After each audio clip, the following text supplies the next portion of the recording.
I landed with a crash, but thanks to the suit I wasn't hurt. I had no idea where the pad had taken me, but back then, I didn't care so much about where I was going, or how I would get home. I was sure that someone had been here before me. Someone had built these bridges and carved these symbols, but who? Where were they now?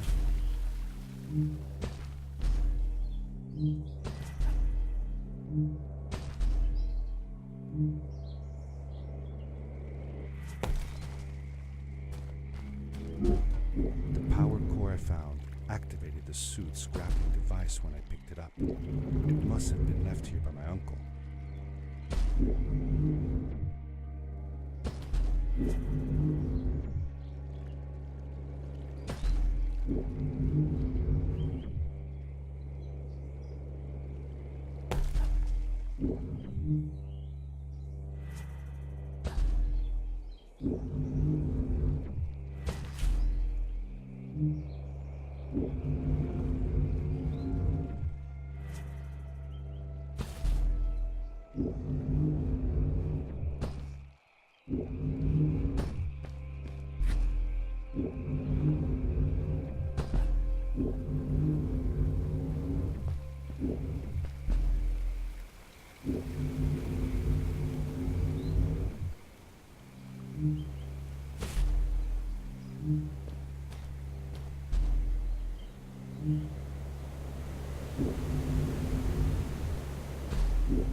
These blue lights. Did Fred put them here? Or was somebody else here as well?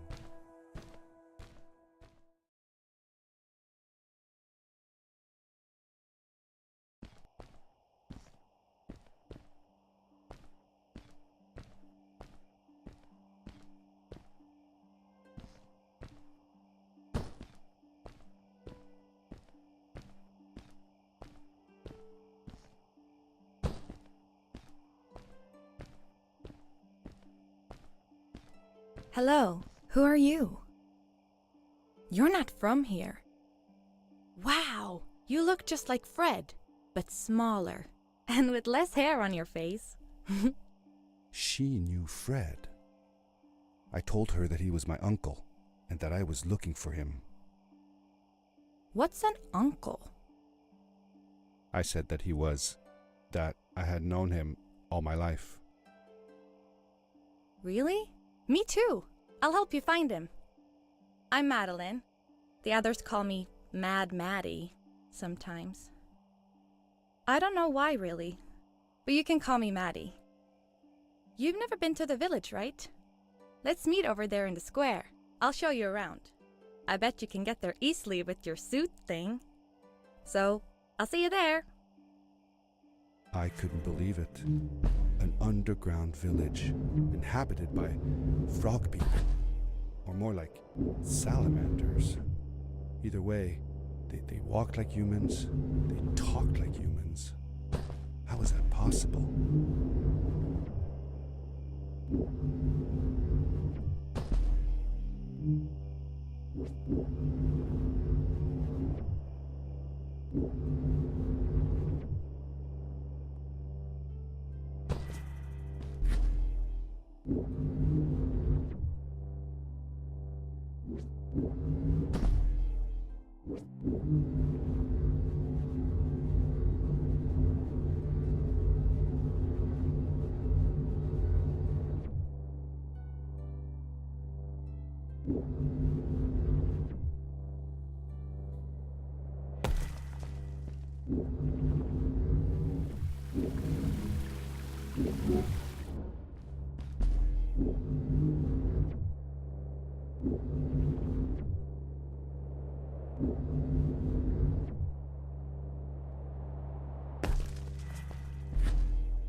Darkness swept over me as I left the glittering lights in the village behind me and headed for the ominous shadows of the chasms.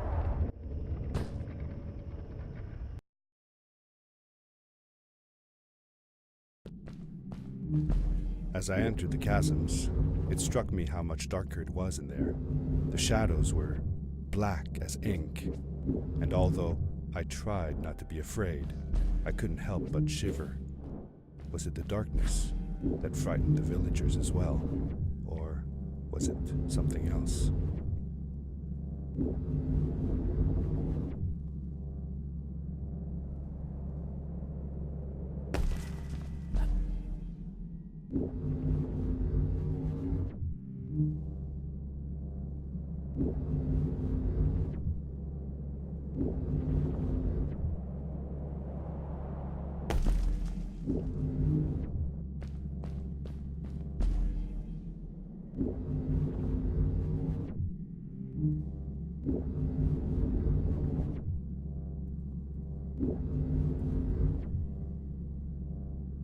Seemingly bottomless pits loomed below us, everywhere in the cave. The further we got, the more I felt like what faint light existed down there was getting fainter. I was really glad that I wasn't alone.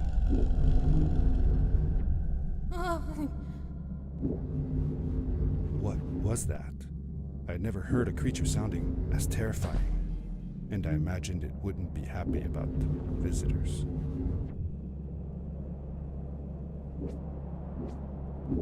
It is really dark down there. You're not scared, are you? 'Cause I'm not.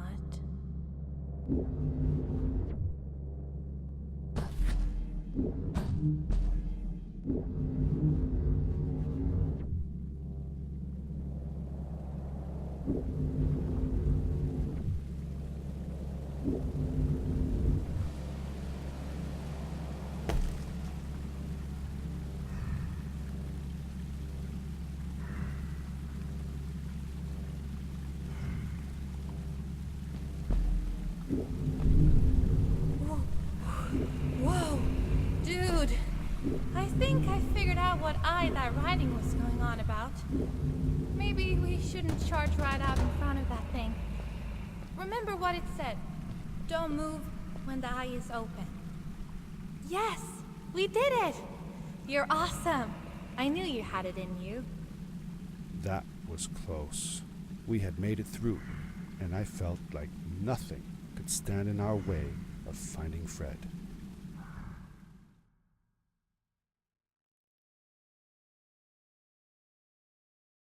Oh, another one.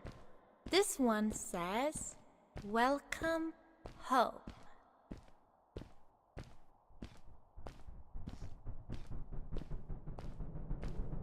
Whoa! This is it! This is where the Strays built their village. And what a beautiful place they chose. Just look at the sky. It is so big.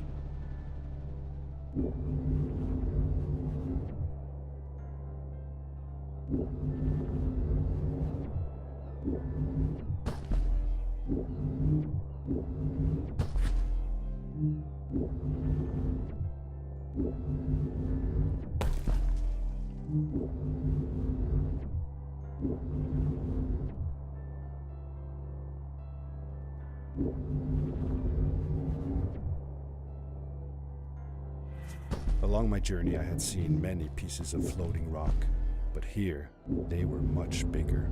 Some were big enough to fit whole villages. How was this possible? Maybe it had to do with the crystals that seemed to be everywhere. If the legends were true, the Stray civilization was younger than the village. Yet, they were making great progress. They invented crystal-powered machines, produced their own fabrics, and built houses out of bricks and stone. It was like a civilization was forming before my eyes.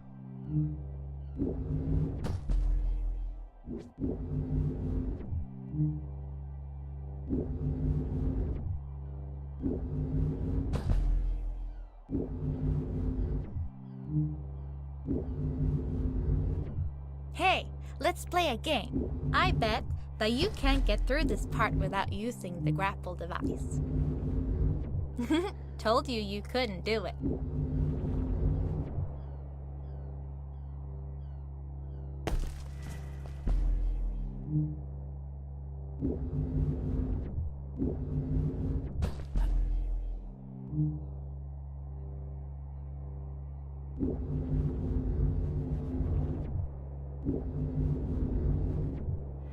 Oh, what's that? The boots! Look! Couldn't you wear those? With this addition, the suit felt at least 20% cooler. Sweet! Now you gotta try them out. Whee! This is awesome! It was awesome. I don't know how to describe the feeling of bursting through the air like a bullet, so fast that my eyes watered and my belly was full of butterflies. Never fully in control, but still feeling like the coolest kid in the universe. I guess I just described it, didn't I?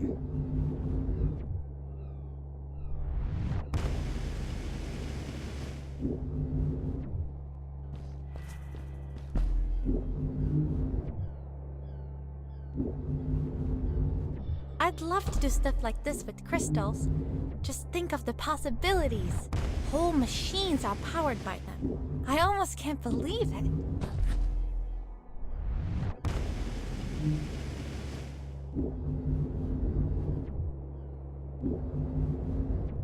A great, icy mountain loomed before me, and I felt a chill run down my spine.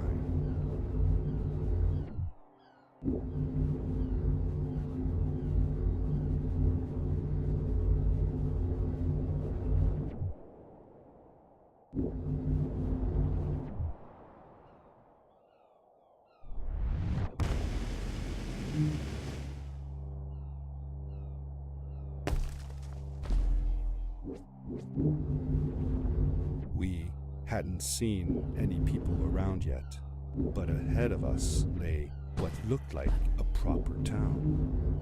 The Strays from Maddie's stories. I could imagine how she must have longed to meet them all her life. And now, here they were.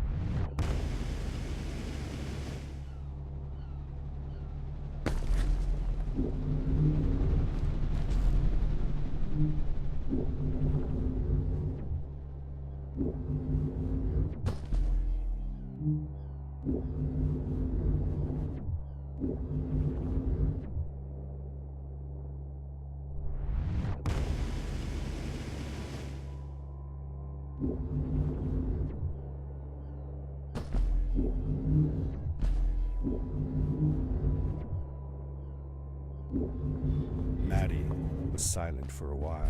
It seemed like she was thinking hard on something.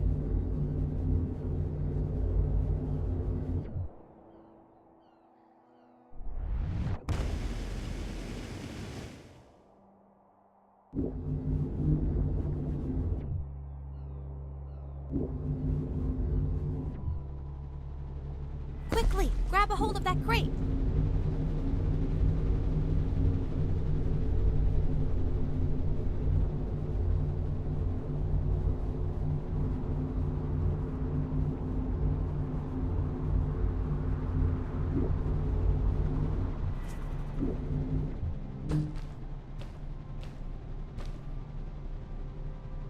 Good day.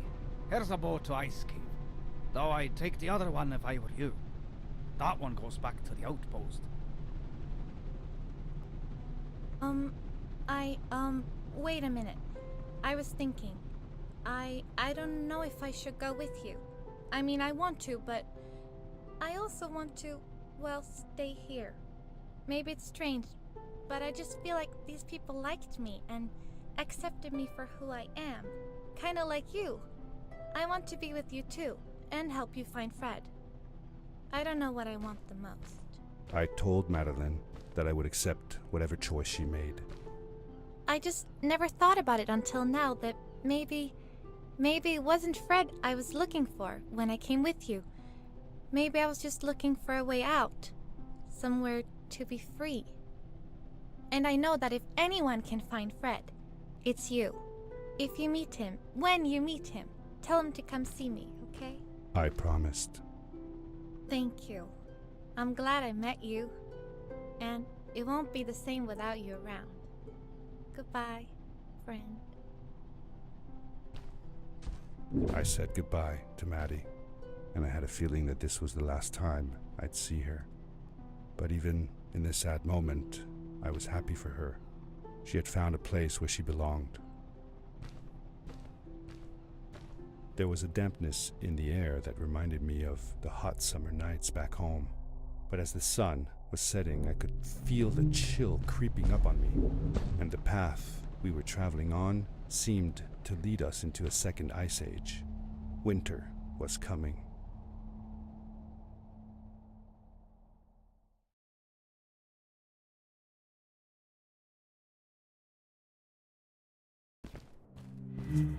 Into the caves again, and now it was just me, alone in these cold, barren halls of ice. But Fred had been here, and now I could feel it. I was getting close. Something wasn't right. The grapple device's energy beam was somehow reflected off of the ice, and I couldn't get a grip.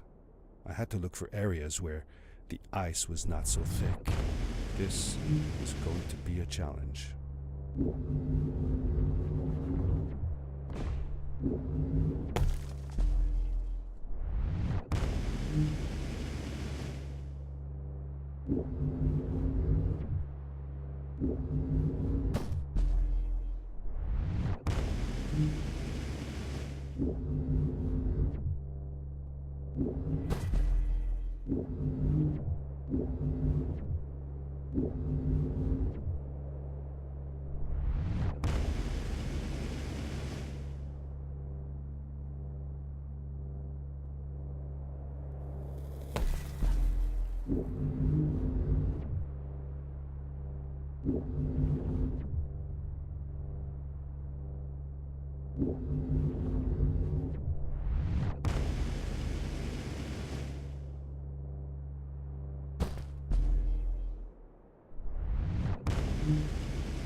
I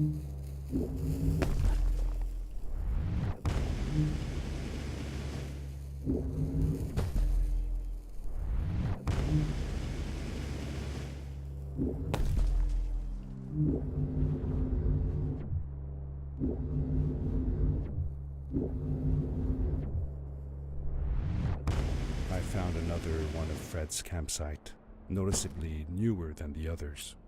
The fire was still smoldering, and I could faintly pick up the smell of the aftershave he always used. I was closing in on him. I could feel it. He had left some tools behind that I could use to repair my boots. That should do it. Good as new.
It was dark all around me, but there was a light at the end of the tunnel.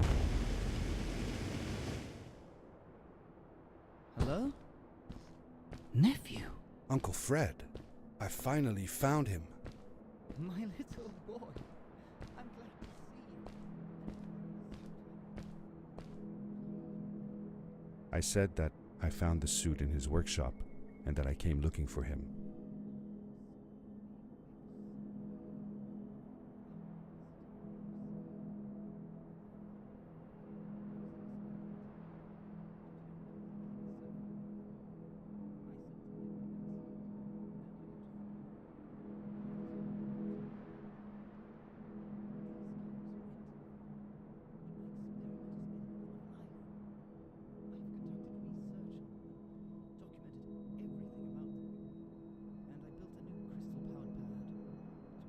To my colleagues, show them how fantastic this all is. I interrupted Fred and told him about Maddie, how we came all the way to Starhaven together, and that I had promised to ask him if he would go see her there. Madeline. My little Maddie. I should have taken her to see Starhaven long ago. She was always so curious about the strays. I left her.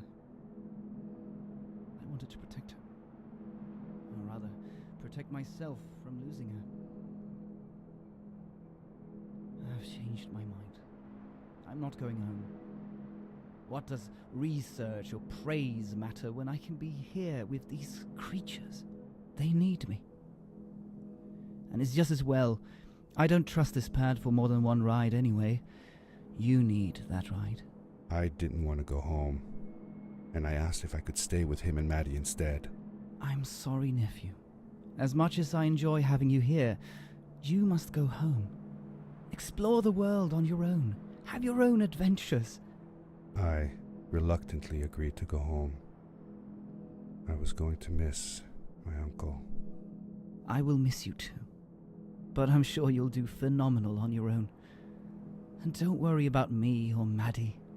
We'll be fine. The pad is yours, boy. When you're ready.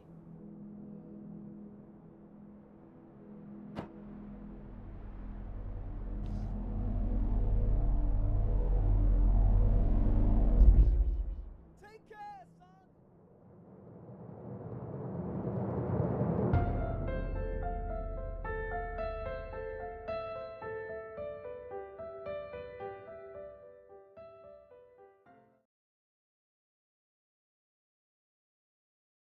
The end. Now, good night, sweetie. Wait, Dad. Does that mean Fred is still there? Who knows? That was the last time I saw him. Don't you miss him? I do, sometimes. But I don't worry about him, because I know that wherever he is, he's on his biggest adventure yet. Dear Fred, today I step into the lobby of your house for the last time. My daughter asked me to tell her about an adventure, and I came to think of you.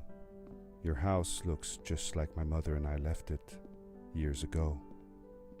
After you'd gone, I was sure she was going to throw out all your stuff, but she just cleaned up. We made you a small memorial. For a while, I came here every day, just like I used to. Sometimes I could even faintly hear your voice, calling from the observatory, asking me to get you this tool or that. I never told my mother about that day. I don't think she would have believed me. Can I believe it? After all these years?